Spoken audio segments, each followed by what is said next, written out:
বাৰীয়ে বাৰীয়ে আদা হালধি গছে গছে জালুক এই বাক্যশাৰী ইমান ধুনীয়া লাগিছে আৰু এই বাক্যশাৰী কিন্তু অৰ্থ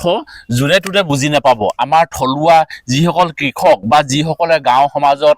বসবাস কৰে তেওঁলোকেহে এই বাক্যশাৰী বুজি পাব আৰু এই বাক্যশাৰী কিন্তু মোৰ কিন্তু শুনি বিৰাট ভাল লাগিছে বাৰীয়ে বাৰীয়ে আদা হালধি গছে গছে জালুক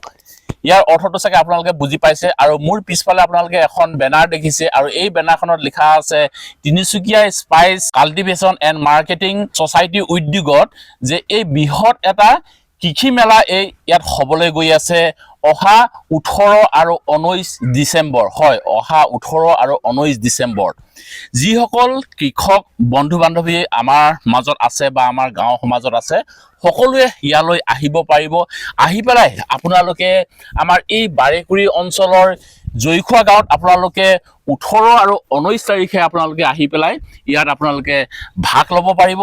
আৰু অকল ভাগ লোৱাই নহয় ইয়াত আপোনালোক আমাৰ এই তিনিচুকীয়া জিলাৰ বা আমাৰ আশে-পাশে গাঁৱত বসবাস কৰা বিভিন্ন স্থানৰ পৰা বিভিন্ন খেতিয়কসকল আহিব ইয়াত তেওঁলোকে আপোনালোকে দেখিছে নহয় এইফালে একদম এইটো মূৰলৈকে গোটেইবিলাক ইয়াত কোঠা বনাই দিয়া হৈছে আৰু ইয়াত তেওঁলোকে প্ৰদৰ্শনীমূলক হিচাপে তেওঁলোকে গোটেই আমাৰ কৃষিমূলক যিবিলাক আমাৰ খেতি আছে বিভিন্ন ধৰণৰ খেতি এই খেতিবিলাক ইয়াত প্ৰদৰ্শন কৰা হ'ব আৰু অকল প্ৰদৰ্শন নহয় ভৱিষ্যত এই যিবিলাক খেতি কৰি থকা হৈছে এই খেতিবিলাকৰ পৰা আৰু কেনেকুৱা আমাৰ পদক্ষেপবিলাক ল'ব পৰা যাব এই গোটেইবিলাক ইয়াত দেখুওৱা হ'ব বুজোৱা হ'ব লগতে আমাৰ একদম নিচেই কাষতে ইয়াত এটা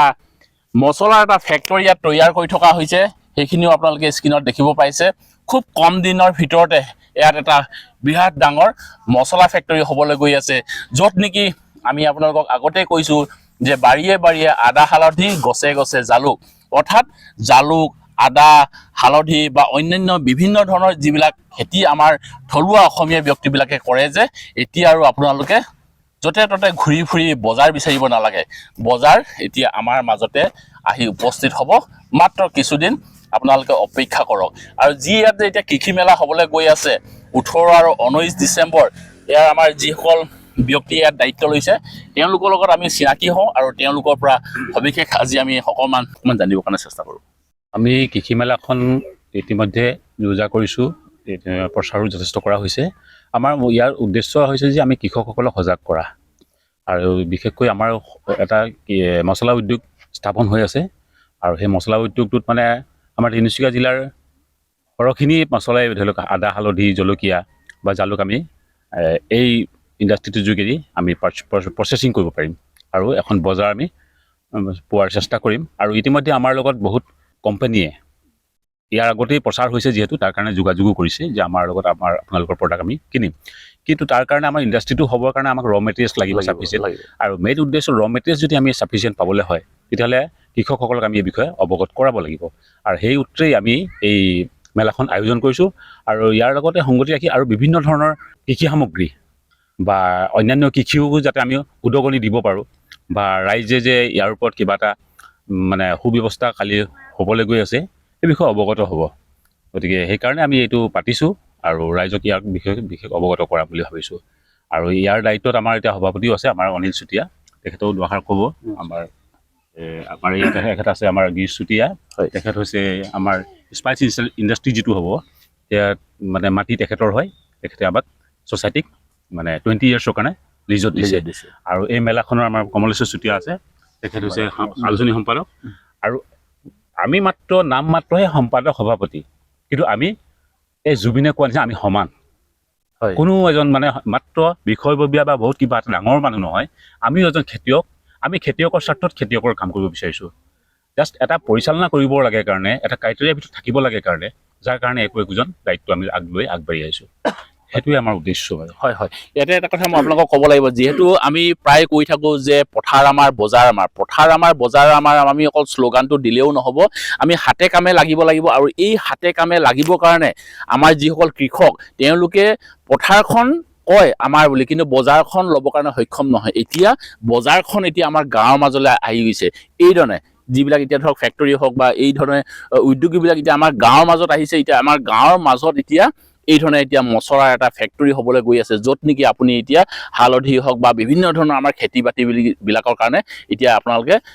বজাৰ কাৰণে চিন্তা কৰিব নালাগে বজাৰখন এতিয়া মুঠতে দৰ্জাখন খুলি দিছে সকলোৱে আহি পেলাই ইয়াত খেতি কৰিব লাগে আৰু প্ৰডাক্ট ইয়াতে তেওঁলোকে বিক্ৰী কৰিব পাৰিব নহয় জানো আৰু এটা কথা ইয়াত কৈ থওঁ যে যিসকল কৃষকে আদা হালধি জলকীয়া বা জালুক যিটো মছলাৰ লগত সম্বন্ধিত হয় তেখেতসকলে আমাৰ এই স্পাইচ ইউনিটৰ লগত যদি মেম্বাৰশ্বিপ লয় ভৱিষ্যতে মেম্বাৰশ্বিপ লোৱাৰ পিছত তেখেতসকলে ৰ মেটেৰিয়েলছ দিব সমান্তৰালভাৱে তেখেতসকলে ভৱিষ্যতে মানে ফাইন প্ৰডাক্টৰ ওপৰতো এটা শ্বেয়াৰ ল'ব পাৰিব পিছলৈ যাতে আমাৰ ইণ্ডাষ্ট্ৰি চলিব লাগিবতো হয় যাৰ কাৰণে মানে শ্বেয়াৰ ল'ব পাৰে আৰু এইখিনিতে মই গোটেই কামখিনিত মই অইল ইণ্ডিয়া লিমিটেডক এটা ধন্যবাদো দিব লাগিব কাৰণ নহ'লে ক'ৰবাত নহয় ক'ৰবাত আমি অন্যায় কৰা হ'ব কাৰণ তেখেতসকলে আমাক গোটেই কৃষকসকলক এখন মঞ্চলৈ আনিলে মঞ্চলৈ অনাৰ পিছত আটাইতকৈ ডাঙৰ কথা মঞ্চলৈ অনাৰ পিছত সকলোখিনি সুবিধা প্ৰভাইড কৰাৰ পিছত মনিটৰিং কৰি আছে হয় মনিটৰিংটো আটাইতকৈ ডাঙৰ বস্তু চৰকাৰৰ বিভিন্ন সময়ত কাম কৰে তাত কোনো ডিনাই কৰিব নোৱাৰে কিন্তু মনিটৰিং নহয় কোনে কি কৰিছে নকৰিছে মই বিভিন্ন সময় চৰকাৰৰ কামবিলাকতো জড়িত থাকোঁ ধৰি লওক কাৰোবাৰ কেঁচু সাৰৰ কাৰণে গোটেই ব্যৱস্থাটো দিলে পিছত তেখেতসকল গুচি গ'ল তাত কেঁচু হাঁহে খাই দিলে কুকুৰাই খাই দিলে চৰাই খাই দিলে বিভিন্ন ধৰণৰ অজুহাত থাকে কুকুৰা পোৱালি দিলে বোলে কুকুৰাকেইটা নেউলে খালে বিভিন্ন ধৰণৰ গতিকে এই যে মনিটৰিং কনচেপ্টটো হৈ আছে এইটো খুব ভাল কথা কাৰণ প্ৰত্যেকটো সময়তে প্ৰত্যেকটো মমেণ্টতে আমি ইচ্ছা কৰিলেই এই বিভাগীয় কৰ্তৃপক্ষক আমি পাইছোঁ আমাৰ পোক পতংগ লাগিছে তাতো আমি তাৰ সমাধান পাইছোঁ ফাইনেন্সিয়েল কিবা অসুবিধা আছে তাৰ কাৰণে ৰিভলভিং ফাণ্ডৰ ব্যৱস্থা পাইছোঁ গতিকে খুব এটা ভাল পদক্ষেপ গতিকে তেখেতসকলকো মই মানে ধন্যবাদ দিব লাগিব হয় হয় ইয়াতে এটা কথা মই আপোনালোকক আৰু এটা কথা কৈ দিওঁ যে ইয়াত আপোনালোকে যিবিলাক ষ্টল দেখিছে ইয়াত বহুকেইটা ষ্টল ইয়াত নিৰ্মাণ কৰা হৈছে আৰু এই ষ্টলত যদি কোনোবা ব্যক্তিয়ে যদি আহি পেলাই ধৰক এতিয়া আপোনালোকে যিখিনি প্ৰচাৰ কৰিছে বা আমি যিবিলাক ভিডিঅ' প্ৰস্তুত কৰিছোঁ ইয়াৰ পৰা যদি দেখি পেলাই যদি কোনোবা ব্যক্তিয়ে যদি অলপ দূৰৰ পৰা বা আমাৰ গাঁৱৰ ভিতৰৰ পৰা যদি কোনোবা ব্যক্তি আহি পেলাই ইয়াত এটা যদি ষ্টল যদি তেওঁলোকে বিচাৰে বা ধৰক কোনোবাই ধৰক খেতিৰ লগতে জড়িত বা কাপোৰ কানিৰ লগতে জড়িত বা যিখিনি আমাৰ ধৰক থলুৱা মানুহখিনিয়ে পৰে তেওঁলোকো যদি এটা ষ্টল ইয়াত বিচাৰে তেওঁলোকে পাব অবভিয়াছলি পাব কাৰণ আমি সেইটো কাৰণে বিচাৰি আছোঁ আমাৰ 50খন ইনিচিয়েলি টাৰ্গেট আছে যদি আমি 50খন যদি দিব নোৱাৰোঁ আমাৰ কাৰণে অকণমান ডিমেৰিট হ'ব মাইনাছ পইণ্ট হ'ব গতিকে আমি বিচাৰিছোঁ এতিয়াও আপোনালোকে আৰু বিচাৰি আছোঁ কিন্তু আমি বিভিন্নজন এতিয়ালৈকে আমি যোগাযোগ কৰিছে থলুৱা খাদ্যৰ কথা থলুৱা খাদ্য থলুৱা শাক পাচলি থলুৱা ব্যৱসায়ী সাজপাৰৰ পৰা আৰম্ভ কৰি বিভিন্ন ধৰণৰ গতিকে যদি কোনোবা ইচ্ছুক ব্যক্তিয়ে মানে অতি সোনকালে কৰিব লাগিব কাৰণ তেখেতসকলৰ বেনাৰৰ ব্যৱস্থাটো আমি কৰি দিম তেখেতসকলৰ বেনাৰখিনি আপোনালোকে কৰি বেনাৰ আমি দিম আৰু তেখেতসকলে পাৰ্টিচিপেট কৰাৰ কাৰণে তেখেতসকলক বিক্ৰী হ'বও পাৰে নহ'বও পাৰে কিন্তু সেইটো পিছৰ কথা আৰু হ'ব এইটো চিয়'ৰ আছে আৰু কিছু বস্তু আমিও পাৰ্চেছ কৰিম আৰু দ্বিতীয়তে হৈছে কি তেওঁবিলাকে ধৰকচোন কিবা এটা অনাৰিয়াম পাব মানে উল্টা পাব এখন চাৰ্টিফিকেট পাব আমাৰ ফালৰ পৰা পাৰ্টিচিপেট কৰাৰ কাৰণে চাৰ্টিফিকেট পাব আৰু এটা অনাৰিয়াম পাব আৰু এটা ইণ্টাৰেষ্টিং কথা ডক্টৰ চাইট্ৰাছৰ ডক্টৰ মনোজ গগৈ চাইণ্টিষ্টে কৈ পঠিয়াইছে আমাক যে আপোনালোকে ষ্টলবিলাকৰো এটা কম্পিটিশ্যন ৰাখক আচ্ছা ষ্টলবিলাকৰ কম্পিটিশ্যন ৰাখিলে হ'ব কি তেখেতসকলৰ মাজত এটা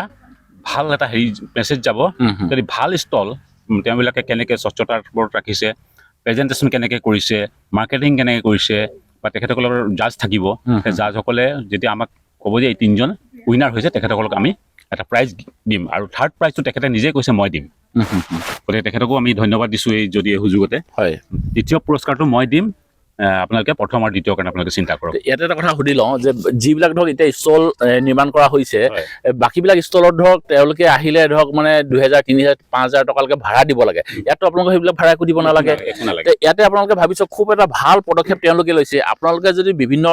অনুষ্ঠান প্ৰতিষ্ঠানত আপোনালোকে গৈ থাকে আপোনালোকে যেতিয়া এনেকুৱা ষ্টলবিলাক আপোনালোকে ভাড়া লয় তাত আপোনালোকে 2000 3000 5000 টকা আপোনালোকে ভাড়া তাত দিব লাগে ইয়াত আপোনালোকে ভাড়াটো দিব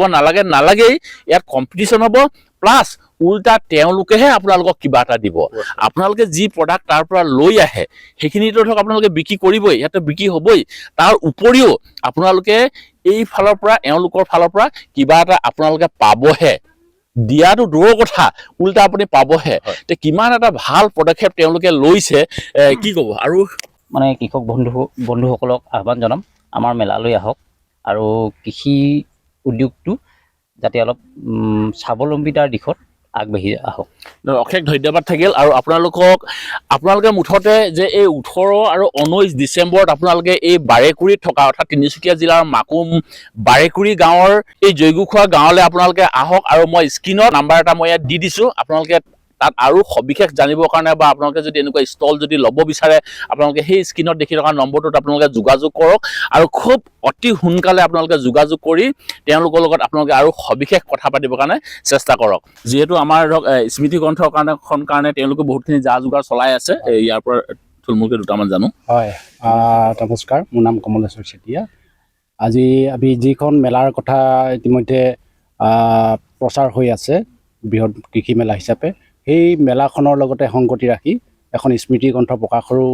দিহা কৰা হৈছে আৰু ইতিমধ্যে স্মৃতি গ্ৰন্থখনিৰ বাবে বিভিন্নজন অভিজ্ঞ ব্যক্তি সমল ব্যক্তি বিশেষজ্ঞ এনেকুৱা ব্যক্তিসকলৰ পৰা লেখা মেলাবিলাক সংগ্ৰহ কৰি থকা হৈছে যথেষ্টখিনি আহিছে আৰু আমি ভাবিছোঁ এই যিখন মানে গ্ৰন্থ ইয়াত প্ৰকাশ পাব সেই গ্ৰন্থখনিৰ জৰিয়তে আমাৰ কৃষক ৰাইজে কৃষি সম্পৰ্কীয় তথ্য বা বাৰ্তা যথেষ্টখিনি বাৰ্তা পাবলৈ সক্ষম হ'ব আৰু ইয়াৰ যোগেদি আমি বাৰেকুৰি বা আমাৰ এই অঞ্চলৰ যিখন কৃষি ক্ষেত্ৰ সেই কৃষি ক্ষেত্ৰখনক ৰাইজক সজাগ কৰি আমি আৰু কিছু এটা নতুন এটা অৱস্থালৈ এটা পৰিৱৰ্তনৰ দিশে আগবঢ়াই নিব পাৰিম বুলি আমি বিশ্বাস ৰাখিছোঁ আৰু যিদিনাখন উন্মোচন হ'ব সেই উন্মোচনী অনুষ্ঠানটোত আমি ৰাইজৰ সকলো ৰাইজৰ সহায় সহযোগিতা উপস্থিতি আমি কামনা কৰিছোঁ আৰু উন্মোচন কৰিবৰ কাৰণে আমি বিশেষভাৱে আমন্ত্ৰণ জনাইছোঁ আমাৰ এগৰাকী সকলোৰে পৰিচিত এগৰাকী প্ৰগতিশীল আদৰ্শ কৃষক শ্ৰীযুত ধনীৰাম চেতিয়াদেৱক তেখেতৰ লগত ইতিমধ্যে কথা বতৰা হৈছে আৰু আলোচনীখনৰ এই স্মৃতি গ্ৰন্থখনৰ নাম হৈছে জীৱিকা এই জীৱিকা গ্ৰন্থখনি তেখেতে আহি উন্মোচন কৰিব সবিশেষ বহুতখিনি কথা তেওঁলোকে কৈছে বহু সুন্দৰ সুন্দৰ পদক্ষেপ তেওঁলোকে লৈছে মুঠতে আপোনালোকে 18 আৰু 19 ডিচেম্বৰত আপোনালোকে এই স্থানলৈ আহক সবিশেষ জানিবৰ কাৰণে আপোনালোকে স্ক্ৰীনত দিয়া নম্বৰটোত আপোনালোকে যোগাযোগ কৰক আৰু আমাৰ কৃষক বন্ধুসকলৰ কাৰণে বা আমাৰ যিসকল খেতিয়ক আছে বা যিসকলে আমাৰ ধৰক বজাৰ বিচাৰি নাপায় তেওঁলোকৰ কাৰণে আজি এই ভিডিঅ'টো